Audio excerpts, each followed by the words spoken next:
Speaker గారు పెద్ద మనిషి గారు రెఫరీగా ఉంటారు కాబట్టి నేను స్పీకర్ గారిని పదే పదే రిక్వెస్ట్ చేసిన.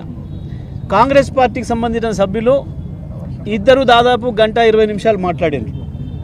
అప్పుడు మా సభ్యులు ఒక్కరు కూడా అభ్యంతరాలు చెప్పలేదు, ఎటువంటి మధ్యలో అవాంతరాలు కల్పించలేదు, సాఫీగా మాట్లాడుకున్నారు వాళ్ళు. స్పీకర్ గారు నాకు అవకాశం ఇచ్చారు. బీఆర్ఎస్ పార్టీ నుంచి మాట్లాడే అవకాశం పెద్దలు కేసీఆర్ గారు నాకు ఇచ్చిండ్రు ఈరోజు మాట్లాడమని చెప్పి.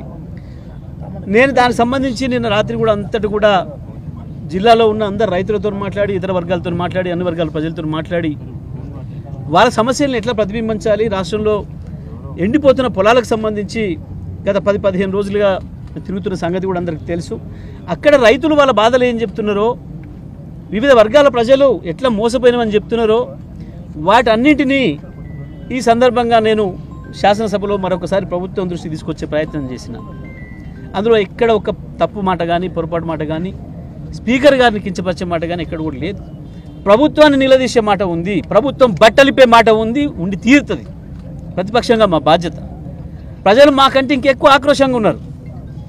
ప్రజల భాషలో వింటే ఈ ముఖ్యమంత్రి కానీ, ఈ ప్రభుత్వంలో ఉండే మంత్రులు కానీ నిజంగా సోయిన వాళ్ళైతే ఆ పదవిలో ఒక నిమిషం కూడా ఉండకూడదు. బహుశా ఈ ప్రపంచంలోనే ఏ పరిపాలకుడు పడినటువంటి తిట్లు ప్రజలతో పడుతున్నారు, అయినా సిగ్గు లేకుండా దాంట్లో ఉంటున్నారు. ఇవాళ నా సస్పెన్షన్ అనేది పెద్ద ఇది నన్ను భయపెట్టించే అంశం కాదు. ఇంతకంటే ఎక్కువ దుర్మార్గాలను ఎదుర్కొని వచ్చినాం, చంద్రబాబులు రాజశేఖర రెడ్డిల నియంతృత్వాలను ఎదుర్కొని వచ్చినాం, అన్నీ చూసి వచ్చిన వాళ్ళం, కేసీఆర్ నాయకత్వంలో రాడుదేలిన వాళ్ళం. ఇవి ఏమి మమ్మల్ని ఆపలేవు, మా గొంతు నొక్కలేవు. ఇంకా ఇంకా ఇంకా బలంగా మా గొంతును వినిపిస్తాం. ఒక్క శాసనసభలో ఆపినంత మాత్రాన ప్రజాక్షేత్రంలో మమ్మల్ని ఆపలేరు.